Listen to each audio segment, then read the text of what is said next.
बिस्मिल्लाहिर्रहमानिर्रहीम। अस्सलाम वालेकुम dear student. Physics 12th class के साथ मैं हूं मोहम्मद अरशद। जैसा कि स्टूडेंट आपको पता है हम 12th क्लास का चैप्टर इलेक्ट्रोस्टैटिक्स स्टार्ट कर चुके हैं।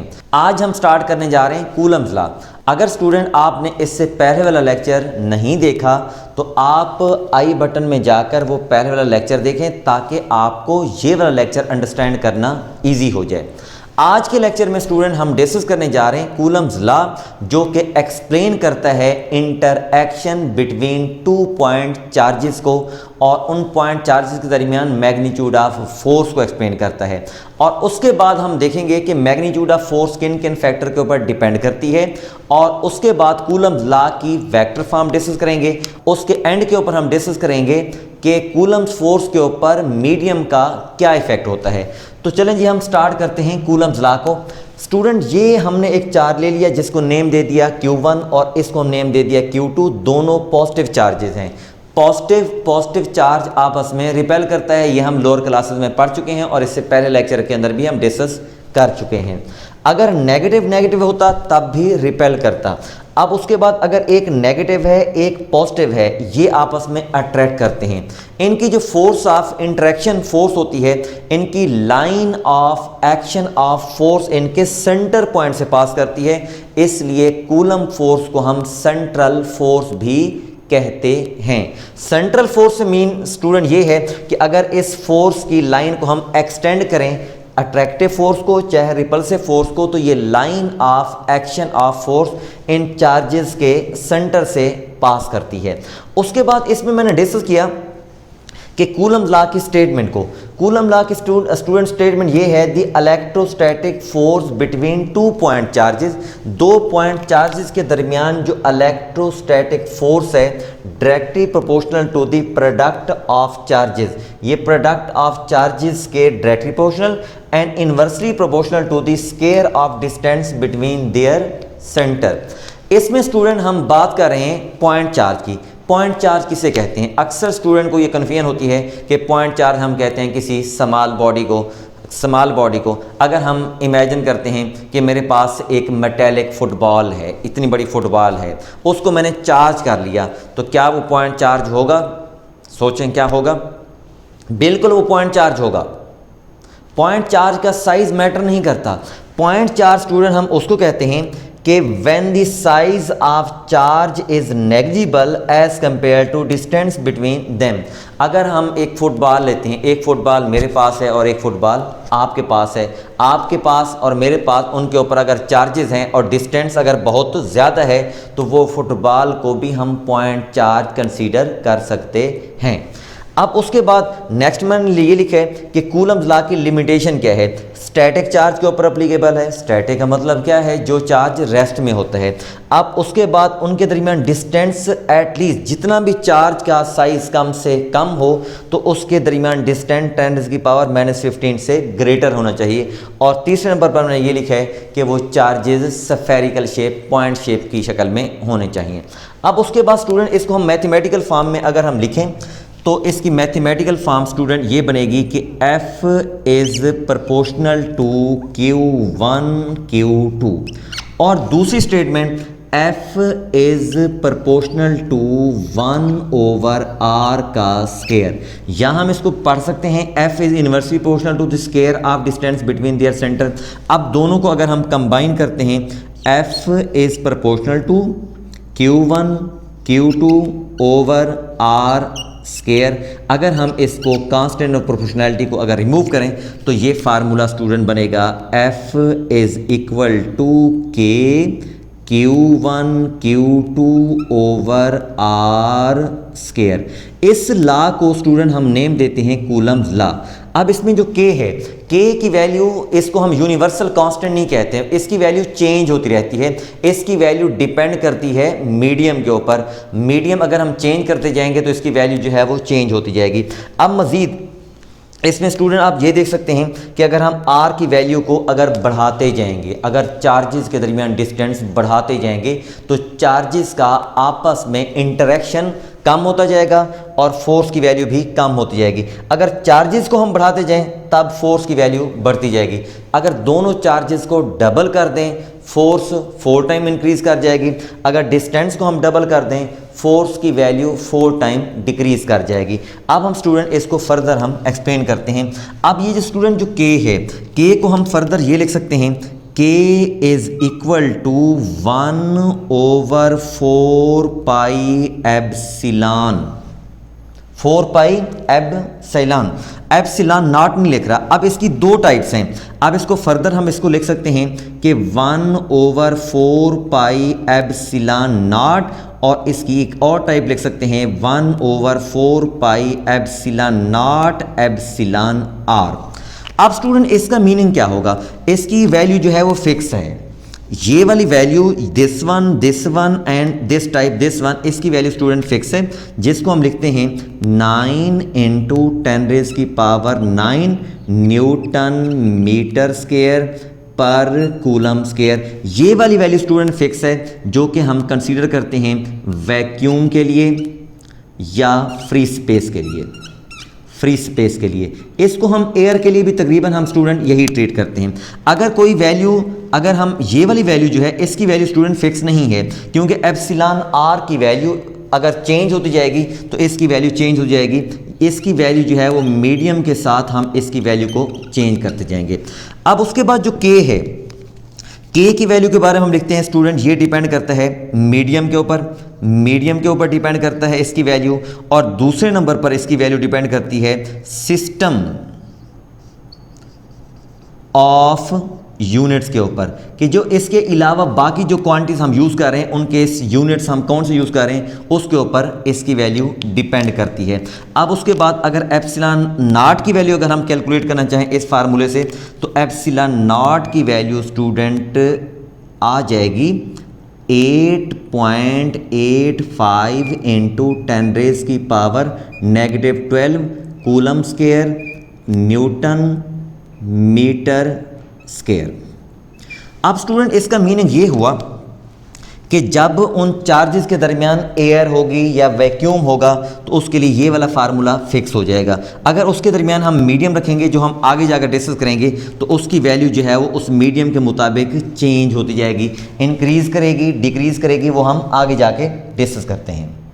अब स्टूडेंट अब हम स्टूडेंट कूलम्स की मैग्नीट्यूड ऑफ फोर्स डिस्कस करने के बाद अब हम उस फोर्स की डायरेक्शन डिस्कस करते हैं। डायरेक्शन के लिए स्टूडेंट इस डायग्राम को अगर आप ऑब्जर्व करें, this is the repulsive force, this is the attractive force.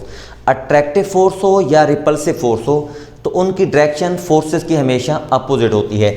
अब इसके ऊपर जो फोर्स लग रही है उसकी डायरेक्शन है राइट, जो इसके ऊपर फोर्स लग रही है उसकी डायरेक्शन है लेफ्ट। सिमिलर पैटर्न के ऊपर इसके ऊपर जो फोर्स लग रही है वो लेफ्ट है, इसके ऊपर फोर्स लग रही है वो राइट है। अट्रैक्टिव फोर्स हो या रिपल्सिव फोर्स हो, उनकी डायरेक्शन हमेशा अपोजिट होती है। अब हम इसमें डिस्कस करते हैं कि F21 और F12 का स्टूडेंट मीनिंग क्या है। अगर मैं इस जगह पर लिखता हूँ F21, अब इसमें जो पहला लेटर है, पहला लेटर F21, इसका स्टूडेंट मीनिंग ये होगा कि फोर्स ऑन चार्ज Q2। इसको हम लिख सकते हैं जी फोर्स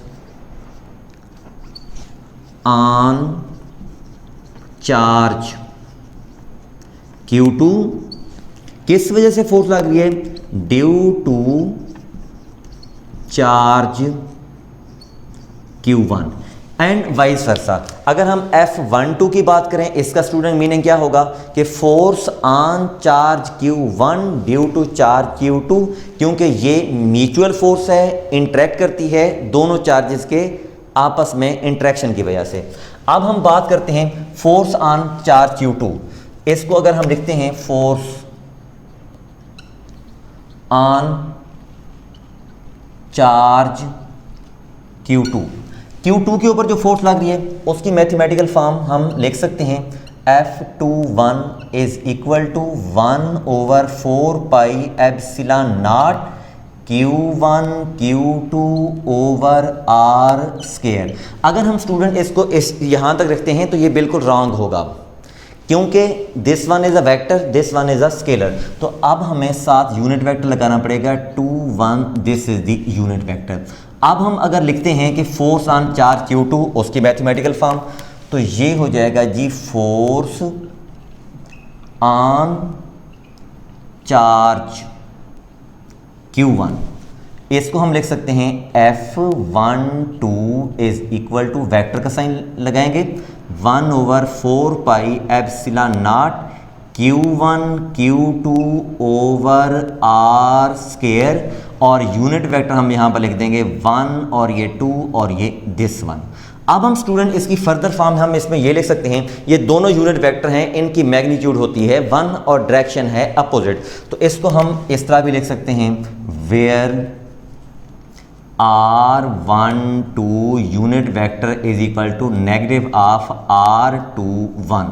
अब इस बेस पर ये जो रिलेशन है, ये जो रिलेशन है और ये रिलेशन है, इनको हम क्या लिख सकते हैं, इसको स्टूडेंट हम लिख सकते हैं कि F12 is equal to negative of F21 vector और ये वेक्टर, या हम इसको यूं भी लिख सकते हैं F21 is equal to negative of F1 और ये 2। अब स्टूडेंट इसका मीनिंग क्या हुआ कि action and reaction are equal in magnitude but opposite in direction, इसलिए मैंने इसकी वेक्टर फॉर्म के साथ लिखा Newton third law. Newton third law भी हमें यही बताता है कि action and reaction are equal in magnitude and opposite in direction. तो ये कूलम लॉ की स्टेटमेंट को हम लिख सकते हैं in term of Newton third law. अब हम स्टूडेंट एंड के ऊपर हम देखते हैं कि इफेक्ट ऑफ मीडियम। जैसा कि आपको मैं बता चुका हूं कि ये के की वैल्यू जो है ये यूनिवर्सल कांस्टेंट नहीं है, इसकी वैल्यू कोई फिक्स नहीं है। जब मीडियम चेंज होगा तो इसकी वैल्यू जो है वो चेंज होती जाएगी। इसकी दो वैल्यूज मैंने आपको बताई हैं। एक वैल्यू होती है फिक्स फॉर द एयर, जब वैक्यूम होगा उसकी वैल्यू फिक्स होगी। अगर हम उसके अंदर मीडियम यूज़ करेंगे तो उसकी वैल्यू उस मीडियम के मुताबिक चेंज होती जाएगी। अब हम डिस्कस करेंगे कि उसकी वैल्यू डिक्रीज करेगी। तो अब हम यहाँ पर लिखते हैं by placing dielectric medium force decrease. Force की वैल्यू स्टूडेंट डिक्रीज करती है अगर हम उनके दरमियान मीडियम को प्लेस करते हैं। अगर मीडियम के बगैर रिलेशन अगर हम इसको मैथमेटिकल लिखते हैं तो ये है F is equal to 1/4 epsilon naught Q1 Q2 over R का स्क्वायर। अब ये तो रिलेशन है मीडियम के बगैर। अगर हम मीडियम इसमें प्लेस कर देते हैं तो तब रिलेशन क्या बनेगा, अब ये रिलेशन बन जाएगा now after medium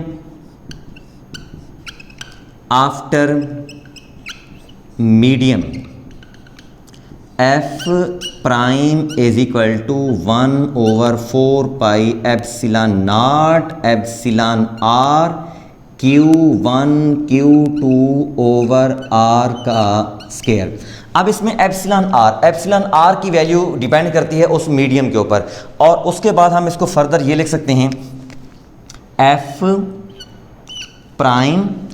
prime is equal to 1/एप्सिलॉन R, और फर्दर हम इसकी वैल्यू को जब रिप्लेस करेंगे तो ये हो जाएगा F, और उसके बाद इसकी वैल्यू हम एप्सिलॉन R की वैल्यू लिख सकते हैं F divided by F prime. ये फोर्स है फॉर वैक्यूम और ये फोर्स है फॉर दी मीडियम। तो स्टूडेंट इसका मीनिंग क्या हुआ कि जैसे अगर हम मीडियम इसमें प्लेस करेंगे तो फोर्स की वैल्यू डिक्रीज कर जाएगी, और इस एप्सिलॉन R की वैल्यू हमेशा ग्रेटर देन 1 होती है। इसका स्टूडेंट मीनिंग ये हुआ कि जैसे जैसे अगर हम इस एप्सिलॉन R की वैल्यू इंक्रीज करते जाएंगे तो फोर्स बिटवीन टू चार्जेस, चाहे वो अट्रैक्टिव हो चाहे वो रिपल्सिव हो, डिक्रीज करती जाएगी। और इस एप्सिलॉन R की वैल्यू जो है वो अब इज इक्वल टू इन्फिनिटी होती है फॉर दी मेटल्स। अगर प्योर कंडक्टर की बात करेंगे उसकी वैल्यू जो है वो इन्फिनिटी होती है। एप्सिलॉन R को स्टूडेंट हम लिखते हैं रिलेटिव परमिटिविटी, और इसका कोई यूनिट नहीं होता क्योंकि ये दो सेम चीज़ों की जो है वो रेशो है।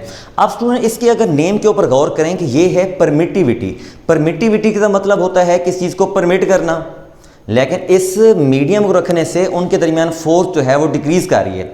इसका स्टूडेंट एक्चुअल मीनिंग ये है कि ये जो मीडियम होता है, ये वाला मीडियम अपने फील्ड को परमिट करता है कि जा भाई उन चार्जेस के दरमियान इंटरेक्शन को डिक्रीज कर दे। बात समझ आई? एप्सिलॉन आर उस मीडियम की परमिटिविटी है जो मीडियम हम चार्जेस के दरमियान यूज़ कर रहे हैं, जिसकी वैल्यू 4 हो सकती है, 5 हो सकती है, कुछ वैल्यूज़ 80 तक भी हैं। अगर हम वो वाला मीडियम जो डिस्टिल्ड वाटर है उसकी वैल्यू तकरीबन 80 है, अगर हम डिस्टिल्ड वाटर अगर हम दो चार्जेस के दरमियान अगर हम प्लेस करते हैं तो वो फोर्स ऑफ इंटरेक्शन पहले से 80 टाइम डिक्रीज कर जाएगा। तो इसका स्टूडेंट मीनिंग ये है कि ये है रिलेटिव परमिटिविटी, यानी ये अपने मीडियम के फील्ड को परमिट करता है कि जा भाई उस चार्जेस के दरमियान फोर्स ऑफ इंटरेक्शन को डिक्रीज कर दे, जिसकी वजह से फोर्स ऑफ इंटरेक्शन चाहे वो अट्रैक्शन हो चाहे वो रिपल्शन हो वो डिक्रीज कर जाती है। अब एंड के ऊपर स्टूडेंट मैं आपको ये बता दूं कि अगर दोनों चार्जेस पॉजिटिव हैं, दोनों चार्जेस पॉजिटिव हैं तो फोर्स जो है वो पॉजिटिव आएगी। अब इस पॉइंट के ऊपर मैं आपको ये बता देता हूं कि अगर फोर्स आपके पास पॉजिटिव आ रही है, अगर फोर्स की वैल्यू स्टूडेंट पॉजिटिव आ रही है, इसका मतलब पॉजिटिव है तब भी पॉजिटिव आएगी, अगर नेगेटिव है तब भी पॉजिटिव आएगी। इसका मतलब ये होगा कि उनके दरमियान चार्जेस के दरमियान फोर्स ऑफ रिपल्शन है। अगर एक नेगेटिव है एक पॉजिटिव है तब फोर्स की वैल्यू नेगेटिव होगी। तो इसका स्टूडेंट मीनिंग ये होगा कि उन चार्जेस के दरमियान अट्रैक्शन है। तो ये था स्टूडेंट हमारा आज का लेक्चर। होप सो आपको तमाम चीज़ें क्लियर हो गई होंगी। और एक इम्पॉर्टेंट चीज़ मैं आपको एंड के ऊपर बताता जाऊं कि अगर आप ये लेक्चर की वीडियो लेट के देखते हैं मेरी तरह, तो इंशाल्लाह हम इस वीक में डिस्क्रिप्शन बॉक्स में इन तमाम जो हम आर्टिकल चलते जाएंगे, इन तमाम के PDF नोट्स आपको अवेलेबल होंगे। आर्टिकल वाइज आपको MCQ मिलेंगे, उनके आंसर भी होंगे और आप इसकी अच्छी तरह से प्रैक्टिस भी कर सकते हैं। होप सो इस वीक में डिस्क्रिप्शन बॉक्स में आपको इसके नोट्स मिल जाएंगे। Thank you very much. अल्लाह हाफिज़।